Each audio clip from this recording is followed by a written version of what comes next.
Good afternoon, everyone, and welcome, welcome, welcome. It is Tuesday. It is 4 p.m. ET, and you have found us here on Crime Time on A Mighty Blaze. And we are so pleased that you are here today. I'm your host, Hank Phillippi Ryan, the USA Today bestselling author of 16 novels of suspense.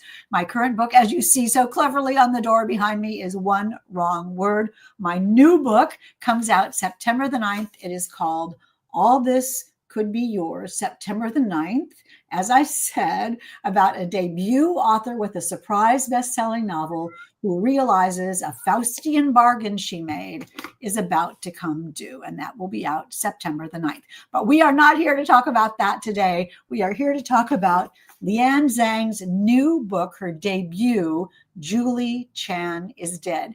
It is hilarious. It is dark. It is unique. It is witty. It is really a cautionary tale. And Liann Zhang has really been taking social media by storm with this, as well she should during her debut week. How does it feel? Welcome, Liann, today. How does it feel to have your debut novel finally out? I'm just excited for everybody to finally get to read it and to walk into a bookstore and see it there. It's incredible. So excited. Do you remember the first time you went into a bookstore and saw it there? What did you think?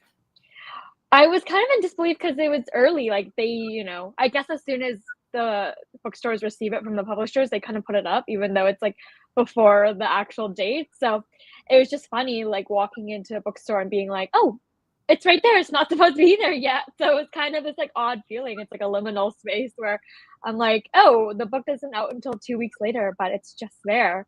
So, but it's amazing. Is this something that you've always wanted to do? Has that been a dream of yours, to see your book in a bookstore or in a library? I feel like it's one of those things where I didn't really realize that it was there for me until way later in life. That being said, I did write my first book in the 5th grade with a friend. So technically, I think it was always like a seed inside me. It just didn't germinate yet until I was older.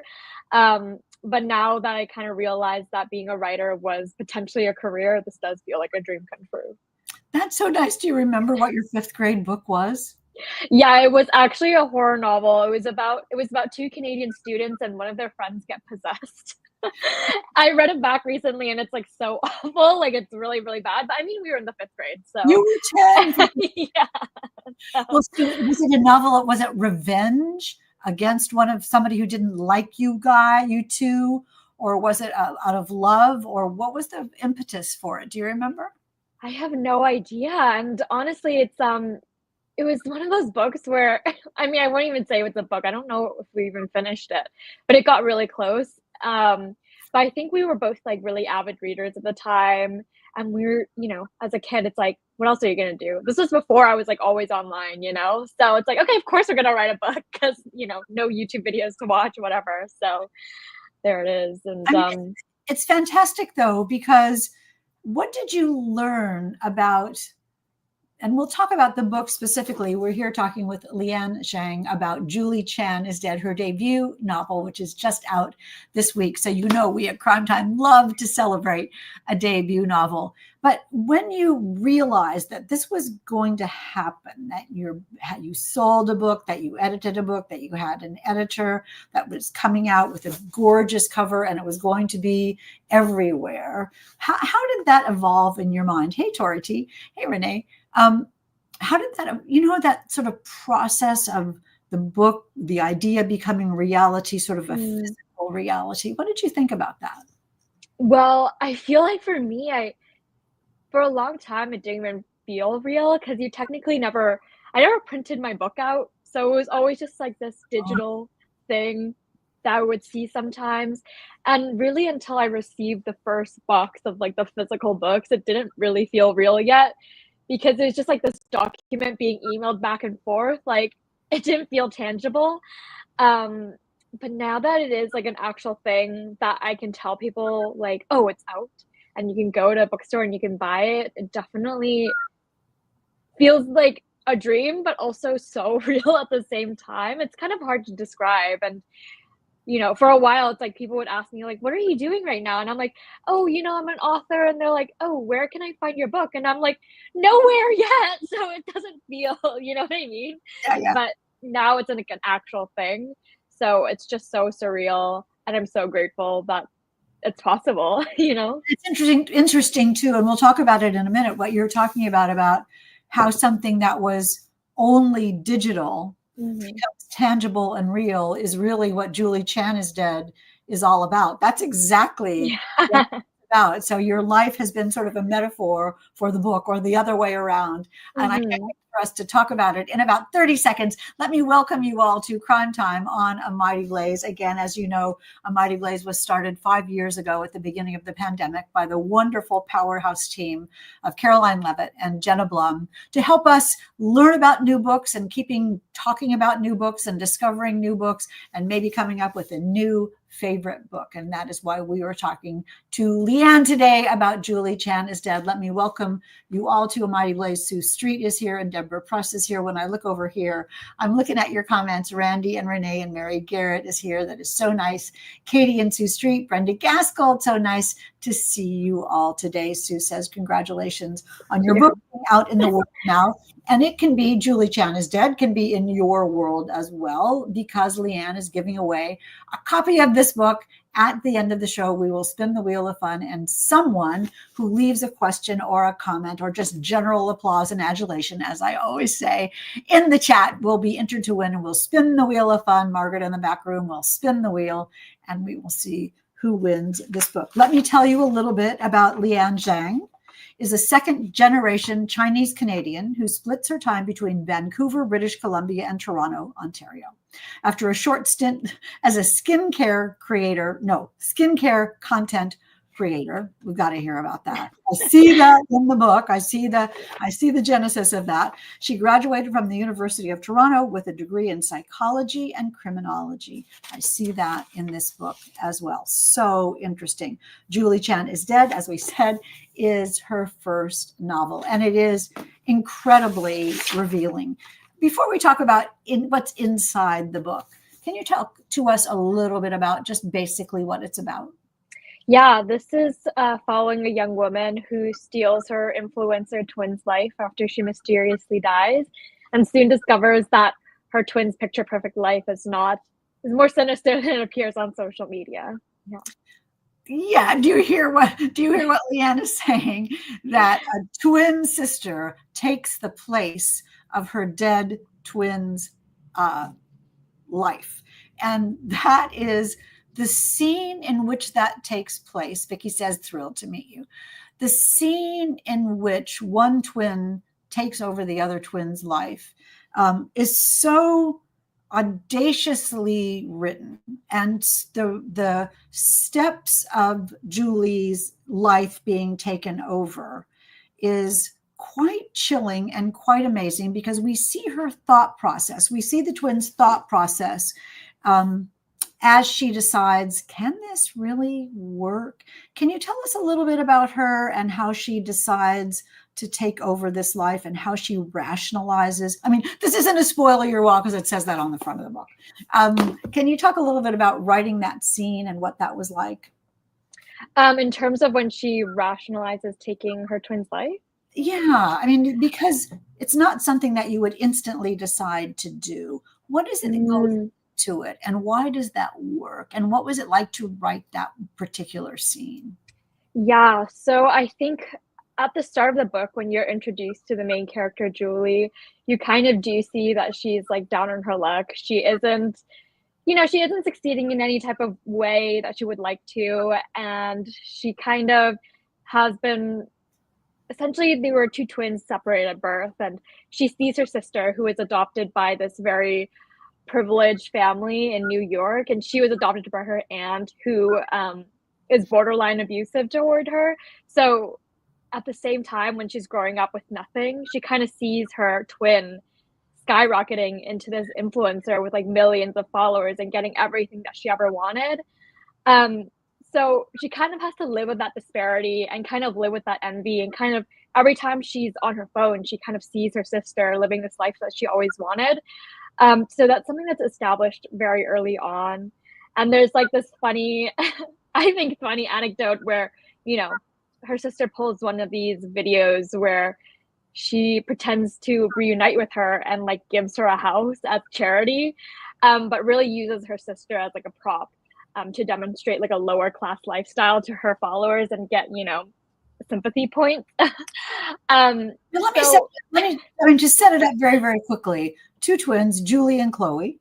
mhm, And Chloe has gotten everything. She has yeah, gotten all of the good cards, all the money, all the family, all the luck, all the fame, all the attention. And Julie has gotten nothing. She's a checkout person in a yeah, grocery store. And there's a scene when Julie is called to Chloe's house and finds that Chloe is dead. mhm, And they look, or can be made to look, just alike. And Julie begins to think, what would it be like to be Chloe? And the book goes from there. Where did you get that idea? It's amazing. It's a wonderful idea, and it really works. yeah. I mean, the whole twin swap thing really came because I wanted the main character to be kind of thrown into the chaos without any sort of preparation. Her twins kind of built out the life already of like this mega successful influencer and has all these connections and, her friend group. And I wanted her to be thrown in right in the middle with it and kind of just have to, it's more interesting as a reader to see her try to navigate those situations with like little to no preparation, rather than watching a slow build up toward the influencer life. So that was kind of why I didn't like that. I mean, it's great because Julie, as we start out, Julie, as I said, is a checkout person in a grocery store. Mhm. She's down to sort of stealing gum from the cash register, Yeah. that level of life. And Chloe is just inundated with fabulous skin cream and definite and presents and gifts and payoffs from various companies who want her influence to help other people sell them. And the idea of this, the theme of envy and the theme of luck and timing and chance, is so pervasive in this book. Can you talk a little bit about that as a theme? Yeah, I mean, one of the themes in the book is like class and race. Mhm. So it was interesting to do with twins because technically they're not the same person, but they start out at very similar places. Genetically, they're very similar, and before they were separated, had similar childhoods. So to me, it was very interesting to explore kind of how, having access to privilege could potentially shape someone's life versus someone who's the main character, Julie, didn't have access to a lot of the privilege that Chloe had, and how she might not have been able to succeed in a way that she could have. She wasn't put into an environment to thrive. Yes. So in that way, it's like a very meta, very like coherent way to kind of explore that theme and to get that kind of across. That makes sense. Of course. I mean, it is interesting because Julie, on the occasion of her sister's death, begins to think that maybe it's her turn and maybe she can have it all. And Mm-hmm. maybe she can convince the police that Julie Chan, is dead and not Chloe, that she is Chloe. How much fun was it to write this? We like Julie quite a bit and we want her to be happy. And but it's a strange, unsettling choice to decide to try to pull this off. What was it like to write that? I mean, she's kind of I mean, I don't want to say this as like everybody, but to me, I know a lot of people who would kind of envy the lifestyle of influencers. So it's very interesting to have this character that takes advantage of the fact that she has a dead twin who happens to be an influencer and gets to step into that world, into like a world that she would have envied. So of course, it's like a lot of fun to kind of Yeah. play into that and to do all like the secrets and like the double identity and for her to discover everything in real time. It was a lot of fun and it was very funny to me as someone that's, online and has seen all of these influencers growing up. So I loved it. And all of us are, we've all seen The Parent Trap and all the shows that are about twins who use that to exchange lives. But it's an interesting and dark twist to take over someone's life. And one of the things that you do so gorgeously in your writing is that you have this balance between, it's pretty funny. The book is pretty funny. I mean, it's sort of laugh out loud, witty, wry, sarcastic, timely, meta, funny. And it's also quite thought provoking and dark. And at points, at times, like super dark in a fabulous way. How did the story evolve in your mind? Did it start as a fun switch, or how did it start? And we won't give anything away in case people haven't read it. So, I mean, a lot of the themes in the latter half, this isn't a spoiler because it's in the blurb, but they do go onto an island. That was something that was always in my head starting out.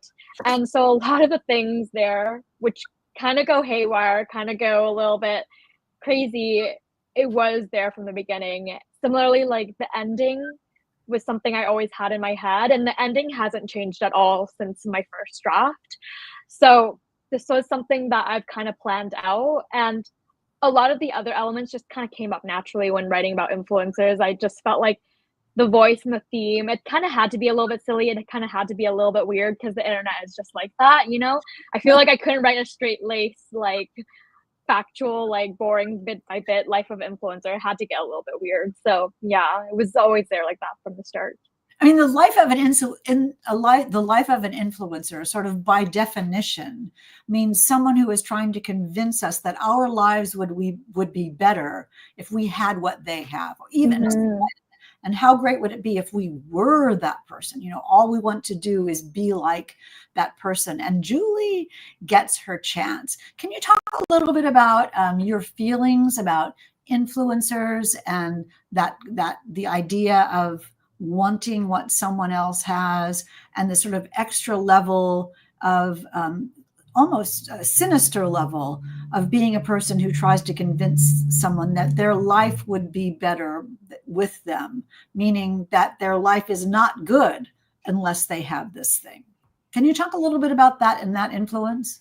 Yeah, so I mean, you're right that the whole point of an influencer is to sell you a type of lifestyle. Like they're literally trying to influence you to buy or consume or to act just like them.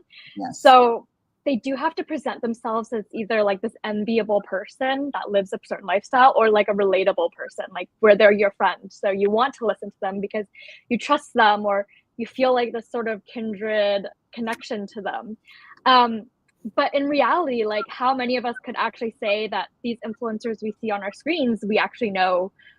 We can pretend that we know them. We can like take in what they show us, but everything that they present to us is heavily edited, and just clips that they, you know, choose to present to us. And they're always considering the fact that they're presenting to an audience. So to me, there's this like natural, like thriller, creepy element where you're never really sure who this person is. It's almost like having a friend, but they also have a secret identity. Like, who knows if your friend is actually saying the real stuff, and maybe they're totally different away from you. So there is that natural sinister element, and especially with influencers that take so much of our attention these days, the fact that they kind of have so much like attention capital and social capital, I feel like it's interesting to kind of explore that gray area with what's reality and what's not. Oh yeah, I absolutely loved it. Did this thought process for you sort of start as a little tickle of, you know, I wonder who she really is. I wonder who he really is. I wonder what that person's life is outside the square of the Instagram scene. What is really going on behind the scenes? Was that something that you were curious about? And when did that start, if you can pinpoint that? Yeah. So, I mean, I did have, like, as you mentioned, a little experience as like a skincare content influencer. It's basically, I kind of was an influencer, but on a very small scale compared to the people in my book. If I had millions, I probably would have never written this book. I would have just gone full force with it. But when I was there, I was a teenager and I had awful acne. So I was a part of the skincare community because we would review skincare products. And I was kind of shocked to just see, as you were talking about, like, I'd see these perfect curated lives on my social feed, and then one click away in the chat boxes and the DMs, like I would get a different presentation of this person. Where when they talk within these group chats or to me one on one, like the attitude is very different. And this very polished, pristine, sophisticated person that they present on their profile a click away, then they're suddenly very envious and they're petty and they're privileged, and there's like this different vibe to them that's, you know, clearly not reflected in how they present themselves. So in that way, I kind of already had that awkward, uncomfortable feeling. So I never knew how to express it in a book until then, until like now. But once I realized like the perfect plot to put it into, like, you know, Julie Chan became Julie Chan instead. Yeah. I mean, it's really fascinating and quite thought provoking. Can I ask you, when you, I know you were part of it in a small way. Mm-hmm. How does it work? I've always wondered, how do people actually get money for holding up a glass and saying, I only, how does that even work? Yeah, like it's basically, you know, I hopefully you know how like Instagram, like, you know, you're posting photos, but for my purposes at the time, like I didn't even tell any of my friends about it. So I made a totally separate account for my skincare stuff. And I would start to review product I was using at the time. So whatever face wash, whatever. It's like, oh, this helped my skin, X and X. You know, I tag the brand, use the hashtags, and I didn't initially when you have like no followers, you kind of have to engage with other skincare community people and like build a following that way. But eventually, hopefully, the algorithm introduces you to actual followers. And once you, I think I got my first like free product at like only like 1,000 followers. It was very little. It was a small threshold, and it took me like maybe a month to get there. And then eventually, you kind of, it's like I think I was lucky that I hopped onto the skincare bandwagon when it was growing, but it was an exponential growth for me. And soon enough, I feel like brands either see like authentic engagement from your followers or like a certain follower account, and they're like, okay, this person has X reach, so we're gonna see if they're interested in a sponsorship opportunity. And then I don't know how the brands decide this, but then they'll pick like, okay, like we can like give you this product and we'll pay you X amount of money for this X post. And sometimes they'll even give me the copy. So I'm not even really reviewing the product. I'm just posting what they tell me to post. So yeah, there is like, it's like an interesting niche, but it's different, I'm sure, for every person. And Well, it is an interesting niche because it is different to say, oh, I genuinely like X, Y, and Z, mm-hmm. and to take money from someone to say you will like X, Y, and Z, and it's all fine and all good, and Yeah. that's how advertising works. How do you know that the people are are real? I mean, that was my whole question because I realized that me myself, like for me, it was very novel because I was a teenager. I was working like a part-time job at a bakery, and then you know, I'd work for a whole week, and then I'd post one photo that took me like 30 minutes and like earn more than I did down at my shift at the bakery. So it's such a novelty getting money that I kind of just, to me, I was like, okay, like I'll accept any opportunity that comes my way because I was very excited about that. But as I got older and I kind of started to look back, I was like, why am I doing this? Like, is it even worth like, you know, the couple $100s? Like, to not really lie. Obviously, if it destroyed my skin, I wouldn't be like, wow, this is amazing. Um, but I realized that sometimes I did, you know, tell a prettier version of the truth. And I would notice that people I followed, that I trusted, had the same exact copy. So clearly they were also just being fed what the brands want to hear. And it was part of that that led me to become very disengaged with the community because I just realized that all of us here were not really always, some of them were. I mean, I don't want to say all of them, that's a blanket statement, but a surprising amount of people were not very authentic in this space, including myself. So once I kind of clocked into it, I knew I had to take a step back because they was just kind of slowly eating away at me as I start to gain like a consciousness with that type of stuff. So yeah, it's very interesting. I mean, this, what you were just saying makes me love this book even more, and you for writing it, and also makes me think about how you never know what you're going to do in your life that's going to lead to the thing that was really what you were meant to do. I mean, this Mhm. is research and experience that you could never have predicted would turned into one of the buzziest books that's out right now. What do you think about, they talk about doing research. You did research when you weren't even thinking that that's what you were doing. Yeah, I mean, I always joke that I feel like I've been doing real-time anthropological research like all my life just by being like an internet kid being raised by the internet and watching these influencers. I've kind of inherently absorbed all the scandals, all the stories through that experience. So whenever people ask me about research, I'm always like, oh gosh, I'm kind of like living the Yeah, experience. Like, exactly. I did do like research on like different aspects, like culty aspects, as you know, because that is like an element of that. But also I did just study it in school, so everything is kind of a lived experience that's kind of projected onto the novel, I'd say. Yeah. I mean, it is a twisty murder mystery and it is a dark psychological thriller. But underneath it, um, and it's not like it's a screed about the internet or in influencers, but it's this very lovely, subtle way of being kind of a cautionary tale for all of us. Is that how you meant it to be? Yeah, I mean, it definitely is the type of story where after you finish it, hopefully you'll like think about looking twice at the influencers that you're engaging with if you do engage with them. I think it's just a reflection of how, nothing on social media is necessarily as it seems. Everything's curated and who knows what's happening behind the scenes. It could look one way, but in reality it might be something else. So that is definitely one of the things that I hope readers would take away. It could look like one thing, but reality is definitely something else. That is the Yeah. essence of Julie Chan is Dead. How did you, I mean, the book, it has a flow. And the book starts out with sort of one tone and sensibility, and then gradually lures us. I mean, it does start out with a mystery, a person who is dead, so that isn't the lightest of things. But the tone begins as somewhat light and fun and risky, but then it gets darker and much more thought provoking. Did it turn out the way the writing of the book? Did it turn out the way you had predicted or planned, or how did this book evolve in your heart and mind?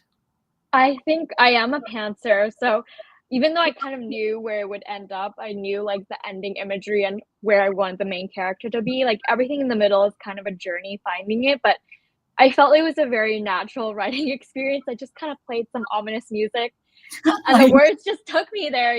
And I feel like writing about the internet, I had to like metaphorically go down that rabbit hole because how many times have we like tried to look up something and then accidentally click through different stuff and we end up in like the wildest places. Like that's kind of what this book feels like, where you start out, I wouldn't say the book starts out innocently because she takes her sister's life, but like at one point and then slowly you're just going down and down this like spiral, and that's kind of how being on the internet feels sometimes to me. Yeah. definitely so. How many hours have we lost clicking and flipping and cross checking Exactly. and believing things? And when it crosses our mind, I wonder if that's true. I wonder if that really works. I wonder if I should really get that. And when you see it again and again and again and again, and you think, well, maybe I really need that thing. Maybe I Mhm. really need that thing. That psychology. You studied psychology and criminology in college, and again, almost that comes to fruition in Julie Chan is Dead. Was that a surprise to you? It was when people start to ask about the research element, I had to like really go back and be like, oh, I guess I did do research because I wrote tons of papers on this back in university. But it was one of those subconscious things that I think came out just because I was thinking about it a lot while studying. And yeah, that definitely, if you read on, you'll find where the weird psychology stuff comes in. Yes, Yeah. you move on, you will know where the weird psychology stuff comes. And Yeah. you will be turning the pages as fast as you can. Renee says, cool cover, Liann. Can you talk a little bit about the cover and what happened when you first saw it? And was this the first cover that you saw? This was not the first cover. We had two other options that me and my agent decided were not it. And thankfully, the publisher was like, "Okay, we're gonna listen to you." And I had pitched like found on Pinterest a bunch of imageries that felt. There's a lot of like theming around the conformity online and a culty-ish aspect. So I did a lot of searching like that, and one of images popped up where everybody was reading a book and like absorbing a book, and then one person was like fully like, what is happening around me. And that was kind of the vibe that we wanted to evoke on the cover. And I think they did a really good job. But like, I think it looks amazing, so I'm happy It with does look amazing. Let's show one more time. Too, I just realized when you're talking about that the goal of these kinds of things, of these kinds of Instagram sales pitches is conformity, that we should be like everyone else. And then when you use twins as the absolute example of conformity, that's just such a genius idea. Thank you. Thank you. And as in a minute, we're going to take questions from other people. Tori T says, this book sounds different than the thrillers I have been reading. I can't wait to get my hands on a copy. Talk a little bit about that for a second, because I do think that the contents of this book and the conventions, and I say that in the most generous of ways, in the most, the word I'm looking for is appreciative kinds of ways. And this is a wonderful thriller. That it's pacey, it's fast paced, it's propulsive. You cannot put it down. You cannot turn the pages fast enough. It's surprising and twisty and shocking and fair. Do you read thrillers and psychological thrillers? And this book is a little bit different. Can you talk about your own quirkiness in writing this book? Yeah, I do read. I find I'm someone that doesn't read. I read like every genre. I tend to be a mood reader, so if I read too much thrillers, I'm gonna want the exact opposite after like 2 or 3 books like that. So for that reason, I think it might be the reason why this book feels like it has a lot of hands in different places. Sorry if you can hear the sirens, but for that reason, it's like, I also do read a lot of horror, and I feel like that does come through a little bit towards, some parts in the middle and toward the end. So I want to kind of encapsulate all those experiences, and again, just kind of writing about the internet in itself. The internet is weird and it's fun and it's lots of connection. You can find everything, conspiracy theories, horror stories, like everything is in the internet. So I want this book to kind of be like taking a bite of the internet and like absorbing it all into you in a weird, zany way. So hopefully that comes across. It does. It definitely does. I love when you put it that way. It's fantastic because it's super meta and very high concept, and really only you could have written Julie Chan is Dead. Do you look at the internet differently now after having read this, after having written this? And do you think after we have read it, people will feel differently about the internet and about Instagram and TikTok and all the places? I mean, I feel like I had a lot of these thoughts before. It's interesting because now I think I had this moment after the influencing where I got off the internet a lot. Like I wasn't really present on social media. And now that I've written this book and I'm like trying to promote the book, I find myself fully absorbed into the social media current again. So um in a way, like while I was reading it, definitely, or not reading it, writing it, it definitely was one of those things where I'm feeling a different engagement with the internet, where now I kind of can sit back and realize, treat these influencers more in the way I might treat like a reality star. I'm not thinking they're a friend. They're just someone that I watch online that's a little bit silly. And I would also hope that readers would take a message out of it. I don't know. Maybe they will, but I feel like the internet is so hard to disengage from because, most of our jobs are online or have an online aspect. It's something that's deeply braided into society these days. So even if we want to avoid it, it's become really hard to. So maybe it's like a process of moderation and to be just like more critical with how we engage online. Who knows? I love that, because I do think that the internet and the engagement with people on the internet is incredible. The technology is amazing, but sort of curating your own parasocial relationships is what's so important. Who is someone who's real? Like you're offering someone a truly wonderful thing, and you authentically believe in your book, and the people who are encouraging other people to read your book, as I am, authentically believe in your book. And I think that is just great. And the rest of the things, we can be adult enough and wise enough and savvy enough to begin to wonder, especially after we read your book, that just may not be true. So thank you for this. Let's take some questions from the audience. Katie says, was this always the title? Hi, Katie. Was this always the title? No, it wasn't. Originally, it was there was 2 variations. The original when I was querying it was Follow Me, and then it changed to Follow Us because then it's like the whole group instead of just one person. And then now it's Julie Chan was dead or is dead. And I think one of the reasons was due to search, algorithms like Follow Us, Follow Me. if you plug it into Google, you'll get a lot of results that aren't going to be my book. Versus Julie Chen instead, it's like very singular. It's very unique. Also, there was another thriller influencer book that came out recently called Follow Me, I think. So I feel like we're all just working on the same wavelength. So I do wonder if that was one reason that the title was changed, because her book came out before mine. But yeah, this ended up being the title, and I really like it. I think it's attention grabby. It's unique. It is long, but like in a fun way, I think. Yeah. It's a terrific title, and I do agree with you that there's some sort of same wavelength thing going on. We can talk about that another time, but I am totally with you. It's surprising, and I think this is a great title, and it completely tells what the book is about, and the cover is spectacular. Who else has a question? How did you personally, hey, Deborah, how did you personally celebrate on the release date? Did you sign the books when you saw them in the bookstore, when you saw them early? Did you punish them for having them too soon, or did you just say, bring it over? So on my release date, my publicist was amazing in Canada. I was on like 2 morning talk shows, so that was a crazy experience. And then in the evening, I had a small launch party. It wasn't open to the public, so it was thankfully very chill, just friends and family. It was not stressful, but I did sign books there.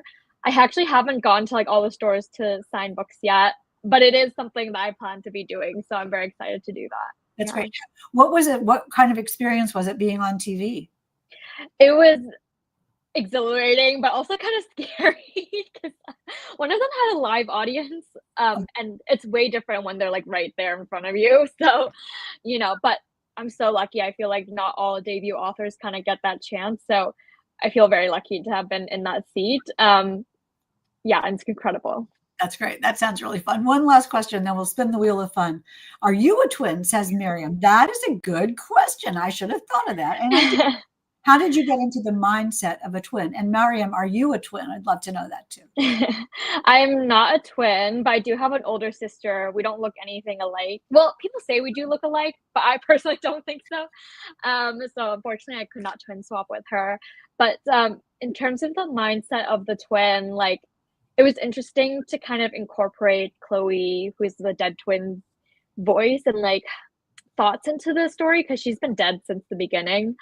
So everything that Julie learns about her twin is through like other people or other sources. So that was actually something that me and my editors had to work on, because they felt the first draft that got to them, there wasn't enough of Chloe, and we didn't see enough of her point of view. So I had to work ways to like incorporate more of that through other characters telling her about her sister in some way. So that was actually something that we had to work on. It didn't come too naturally to me. Yeah. That's really ingenious and really thought-provoking, because, as you were talking, I was thinking back through that, and I realized that I really did know about Chloe as much as you allowed me to know, but that I didn't feel that I didn't know her. And that is interesting, because as you're right, she's dead. So that's, that's a hurdle that I wouldn't have thought of. Genius. We could talk about this forever. Julie Chen is Dead by Liann Zhang, and we are so thrilled that you are sharing your debut week with us with this absolutely terrific and propulsive novel. Let's spin the wheel of fun to see what lucky winner. Randy says we all love the wheel of fun. Let's spin the wheel of fun to see what lucky winner gets this book. We named it the Wheel of Fun on the first I think. And it was just sort of off the cuff, and then it turned out just to stick. And the winner is Vicki Gregory. That's great. Wonderful, Vicki. That is marvelous. You lucky person. If you'll get some info about how to email me, and we will get you a copy of Julie Chen is Dead. I wonder, Liann, as we close, what do you think about this week? It's kind of great, isn't it? Yeah, it's been crazy. I feel like I've just been all over the place, hopping back and forth. So I'm just eager for a little rest time, but I also feel so grateful that everything has been happening as it is. So it's great. Good luck with the rest time. That'll happen. Never. Are you working on another book? Are you working on another book? Let me ask. Yeah, we did sell it in a 2-book deal. So literally right before the release week, I submitted my first draft to the editors. So I don't know what they think about it yet, but hopefully they like it. Well, don't worry about that. You're absolved from worrying about it now. Just bask in the glory of the wonderful response to Julie Chan is Dead. And we are so honored and thrilled to be part of that with you. And we hope you'll come back for your next book. That would be absolutely terrific. Thank you so much for having me. Let me keep you here for 2 more seconds, you all, while I remind you that next Tuesday at 4 p.m. ET, we will be right here. Thank you, Lori. Thank you for coming. And thank you, all of you. Stephanie says, best of luck to you. Bright future ahead. And Susie Baldwin says, thank you both. Great discussion. When we get finished, when you get a moment, go to Facebook and look at all of the wonderful comments. There is a lot of applause and admiration for you on the chat.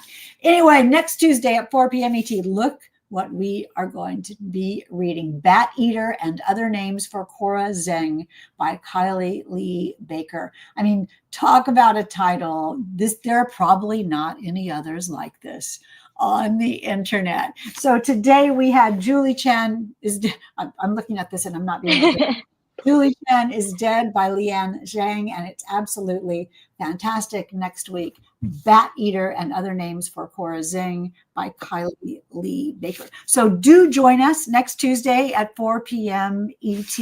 And remember, we will see you next week on Prime Time, on Crime Time, on A Mighty Blaze. Until then, remember, it is always safe inside a book.